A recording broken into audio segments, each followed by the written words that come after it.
তামুলপুৰ জিলাৰ গুৰেশ্বৰত আন্তঃৰাষ্ট্ৰীয় যোগ দিৱস পালন সমগ্ৰ বিশ্বৰ লগতে ৰাজ্যৰ বিভিন্ন প্ৰান্তত আজি একাদশ বাৰ্ষিক আন্তঃৰাষ্ট্ৰীয় যোগ দিৱস পালন কৰা হয়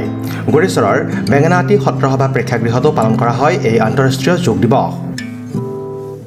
গুৰেশ্বৰ ৰাজহ চক্ৰ বিষয়ৰ কাৰ্যালয় সৌজন্যত আৰু গুৰেশ্বৰ পৌৰসভাৰ সহযোগত গুৰেশ্বৰ পতঞ্জলি যোগ সমিতি আৰু মহিলা যোগ কেন্দ্ৰৰ উদ্যোগত পালন কৰা হয় আন্তঃৰাষ্ট্ৰীয় যোগ দিৱসটি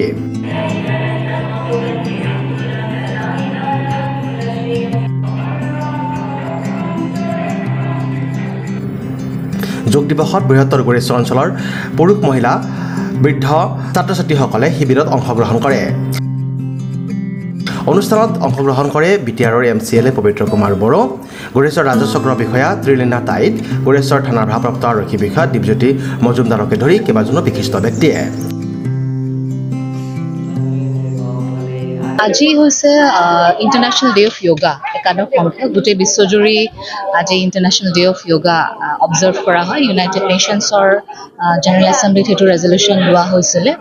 in recognition of the benefits of yoga yoga হৈছে আমি সকলোৱে জানো এটা আমাৰ এনচিয়েণ্ট আমাৰ ইণ্ডিয়ান ট্ৰেডিশ্যন আমাৰ ইণ্ডিয়ান কালচাৰ যোনটো আমি গ্ল'বেল বিশ্বক আমি দিব পাৰিছোঁ এটা গিফ্ট উপহাৰ হিচাপে আৰু য়োগাৰ যি benefit it's not only physical health বা স্বাস্থ্য যে ৰোগীক নিৰাময় কৰা মানে ৰোগ বেমাৰ হ'লে নিৰাময় কৰা নহয় it's keeping everything in balance সকলো আমাৰ মন আৰু আমাৰ শৰীৰ সকলো বেলেঞ্চত থোৱাৰ আৰু প্ৰিভেনশ্যন এইটো এটা ইউনাইটেড নেশ্যনছ জেনেৰেল এছেম্বলিত যেতিয়া এইটো ৰেজলিউশ্যন লোৱা হৈছিলে তেতিয়া এটা তেওঁলোকে বিবেচনা কৰিছিলে বা তেওঁলোকে সেই কথাত মানে কি এটা কনক্লুজনত আহিছিলে যে এটা ৰেভলিউশ্যন আহিব থ্ৰু য়োগা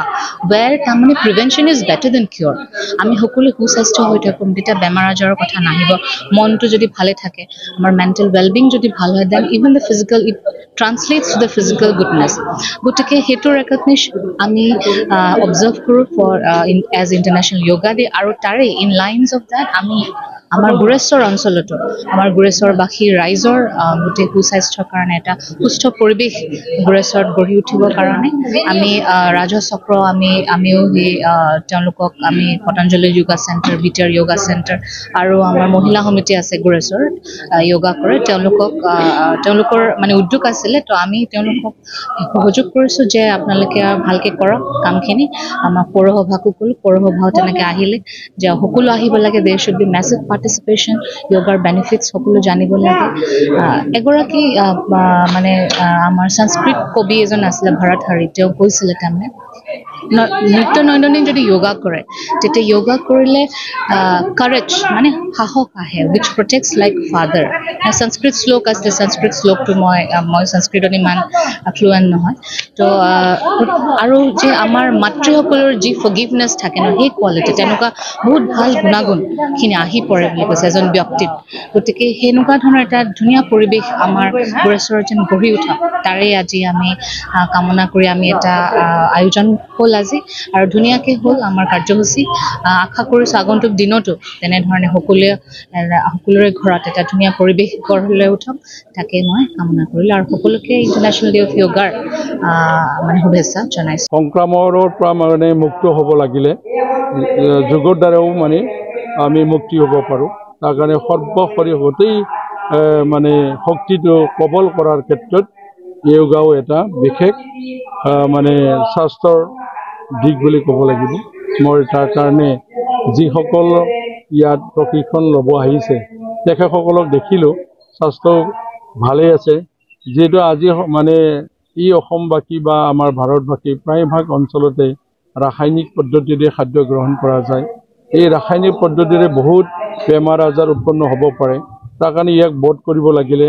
আমি এই য়োগাটো প্ৰয়োজনীয়তা আছে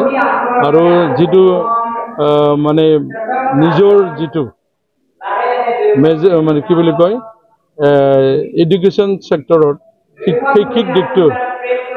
মানে ঠিক যদি ৰাখিব লাগে সুস্থ